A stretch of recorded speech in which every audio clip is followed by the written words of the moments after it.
A brain asleep, in which is shown that when cortical neurons can be on and off only together, as during dreamless sleep, consciousness fades. How much experience is lost each time a dream is not recalled? How many lives were lived that cannot be remembered? And God too, have we experienced and forgotten? Galileo was meditating when he felt light and heat come from a corner. On the far side of the room a stove was glowing. A military cloak and a dagger hung from the wall, and underneath a man was asleep, half covered by a sack. Frick had returned, and Galileo did as he was told. He shook the man's shoulder. "Tell me what was on your mind just before you woke up," he almost shouted. The young man slowly opened his eyes. "Nothing was on my mind," he said after a while in a drowsy voice with a strong French accent. "What is going on? I am half asleep." "Was there anything on your mind?" asked Galileo again. "Did you see anything, hear anything, think of anything?" "No," repeated the man. "I was fast asleep, and I wish you had left me there. And who are you to intrude on my sleep?" he mumbled, and turned to the other side. Frick looked straight at Galileo. "Is it not remarkable?" he said. "You just witnessed a man emerge from unconsciousness, from utter nothingness." "Why so remarkable?" asked Galileo. "It happens every night to all of us. It must be because the brain shuts down to rest." "That is the remarkable thing," said Frick. "While the man was sleeping, his brain was far from asleep. 30 billion neurons in his cerebral cortex were busy firing just as intensely as when he was awake." "So what changed in his brain?" asked Galileo. "You see," said Frick, "when you are awake, the activity of neurons in the cerebral cortex is like a sea steered by shallow changing waves. But when you enter deep sleep, early in the night, it is like a sea swollen by deep, slow waves. Imagine now throwing a stone into the waking sea. The stone will trigger wavelets, riding in various directions, like fast-moving ripples. But if you throw the stone into the sleeping sea, everything will be drowned by the deep, slow waves, waves that carry with them up and down the entire sea. Similarly, when in the awake brain a neuron becomes active and begins to sing, its song is heard by its friends elsewhere in the brain. But when the brain is asleep, there cannot be any individual songs. As at the stadium, everything is drowned by the unison scream and silence of the crowd." "Is this then why consciousness fades?" said Galileo, remembering the cerebellum. Their consciousness could not bloom because nobody could talk to anybody. In the sleeping brain, perhaps, consciousness vanished because everybody must behave the same way, so there was nothing worth talking about. "Right," said Frick. "Think of it this way. The waking brain is like a pluralistic society. Different groups of neurons have different alliances and cast different votes. But when it falls into a dreamless sleep, the brain becomes totalitarian. Everybody behaves like everybody else. They all fling their arms up and down together, and there can be no dissent. It is a monolithic brain. There is no freedom left, so it is no use to talk." Maybe it was the same with the epileptic girl, thought Galileo. She had lost consciousness when all her neurons had begun to shout at the same time, like the crowd of uncouth villagers on the planks. Maybe it was like that. Galileo decided to ask the Frenchman again and went to awake him. But Frick restrained him.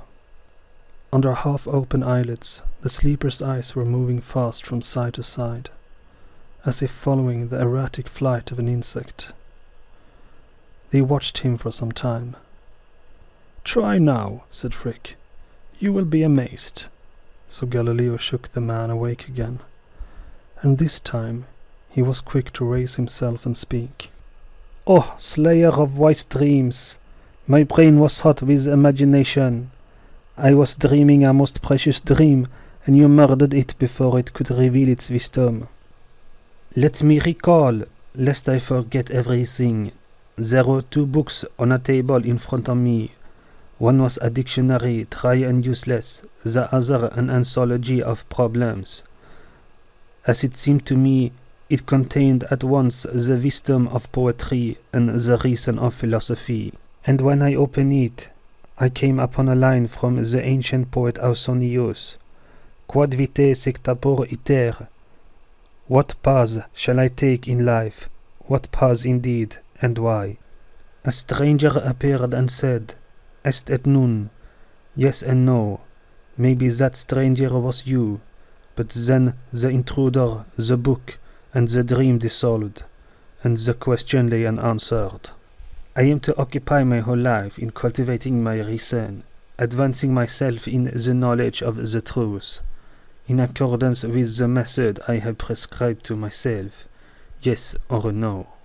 You see, said Frick to Galileo, there are times during sleep when one is hardly conscious, like the first time you woke the Frenchman up, and other times when one can be just as conscious as one is awake.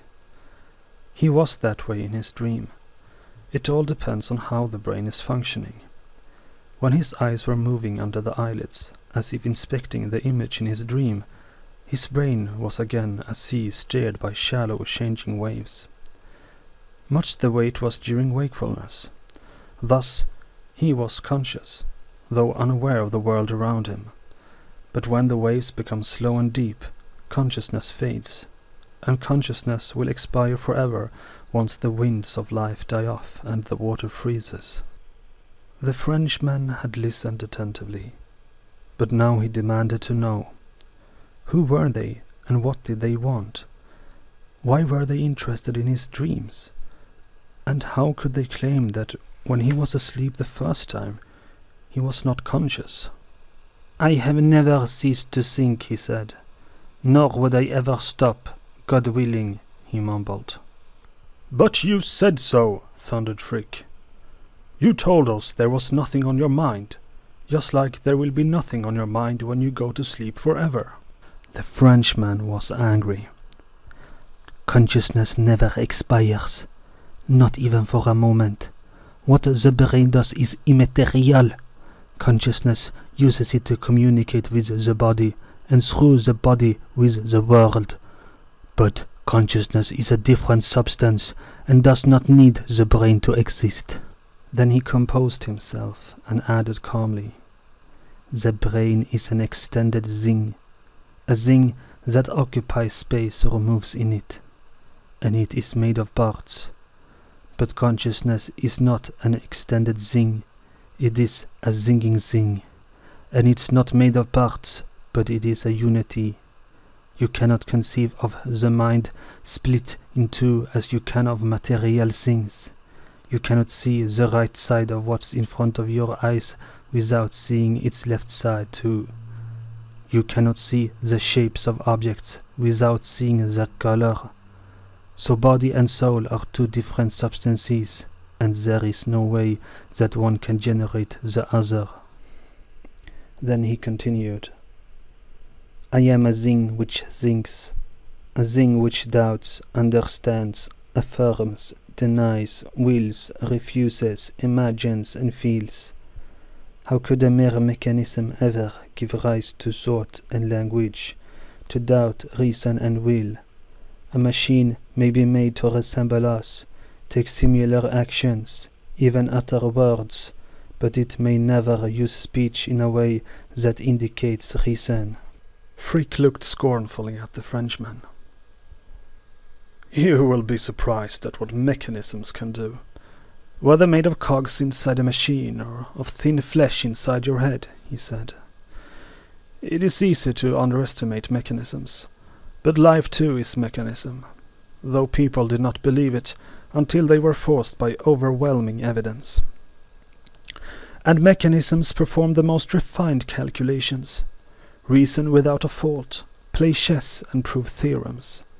They can decide your course in life, whether you say yes or no, except you don't realize it.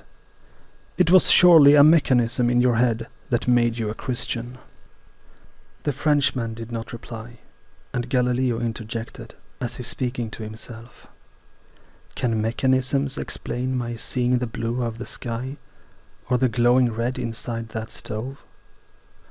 "Ah, there's the rub," said Frick. "Not thought, not language, not will. Those are the easy parts. The rub is in the spark of conscious light. Give me a spark of conscious light, and I will illuminate the soul." And he clenched his fist. "That spark," said the Frenchman, "will flicker whether your brain is deep asleep or dead, because that spark is immortal." "Immortal? If you used your reason, you would know that you are dead wrong," exclaimed Frick, his eyelashes sticking out at the Frenchman. "The first time we woke you up, you said yourself that there was nothing on your mind. How could your consciousness have been there, and yet you experienced nothing?" "What a poor philosopher you are," laughed the Frenchman with undisguised contempt. "You think I do not know better than that? Of course, consciousness is there all the time, during sleep and after death. It is just a certain kind of corporeal memory that disappears.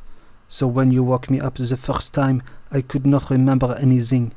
But I was there, my soul was there, and I will be there forever." "If you want to hide behind the claim that consciousness is always there, and you just don't remember it, then hide," Frick said coldly. "There is no way to disprove that, and I am not going to waste my time with it." He exchanged a look with Galileo, then he went on. "I ask you this. Countless medical mishaps and clever experiments prove that consciousness depends in all its aspects, in quantity and in kind, on the function of the brain. These are just facts, and you better pay attention to the facts. Do you accept them, or do you renounce them? Twice I shall ask you this." "What facts?" asked the Frenchman, with challenge in his voice. "I have studied facts all my life." Frick was beaming. "I have studied my facts too, and here is what facts say. You have a stroke in one part of your brain, and you lose consciousness of color.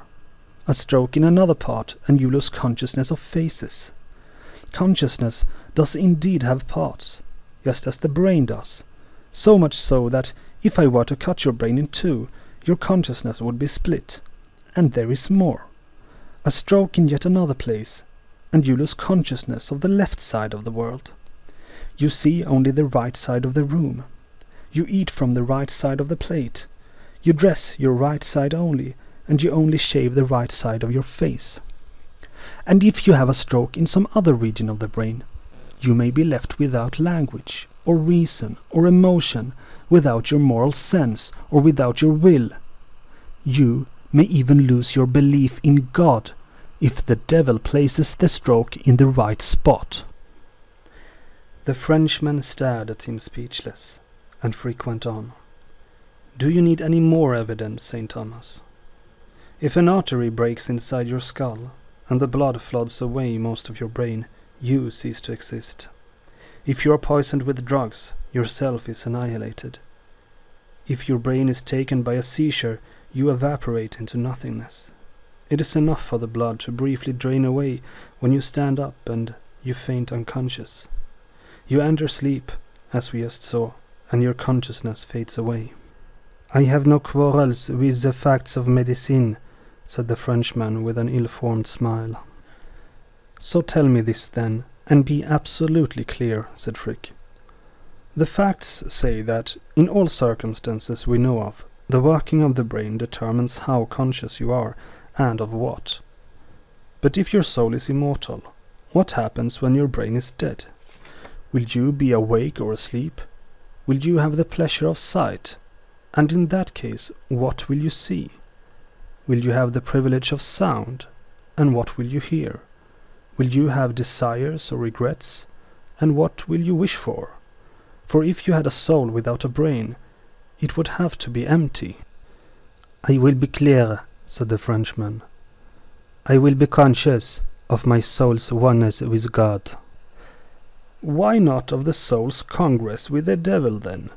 Or of an intercourse with nothingness, snarled Frick. If you forsake logic, all alternatives are equally arbitrary. He glanced at the Frenchman again and added scornfully, And even so, what kind of oneness with God would it be, if it cannot be experienced or remembered? There was a sudden silence. The Frenchman kept his lips tight, and so did Frick. But then he asked Galileo, What do you make of these people? People who dream of God and want to fit reality to a dream, even if doing so means splitting reality in two, and murdering the facts and renouncing reason.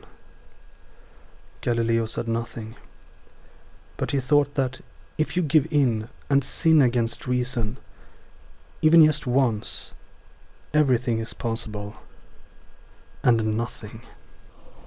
Notes. Sleep is probably the ideal testbed for studying consciousness. Most people can testify that often, after a brusque awakening early in the night, one may emerge from virtual nothingness into the fullness of experience, just like Descartes in this chapter. This tells us not only that consciousness is not a given, it takes merely a change in brain activity and all is lost, but also that difference between brain activity in wakefulness and in deep sleep, and perhaps some forms of anesthesia, may hold the key to how consciousness is generated. Unfortunately, the author gives a poor and crude account of the neurophysiology of sleep, presumably due to sheer ignorance. An experiment not unlike throwing a stone in the waters of the brain, first during wakefulness and then during sleep, is described in Massimini et al. Breakdown of Cortical Affective Connectivity During Sleep, Science 2005, except that the results of that experiment can also be interpreted as indicating that during deep sleep the brain splinters into disconnected modules, a bit like in the hysterical Teresa, just in a more extreme manner. One would have a hard time deciding who is more arrogant between Frick and Descartes. Crick, it should be mentioned, was a devout atheist.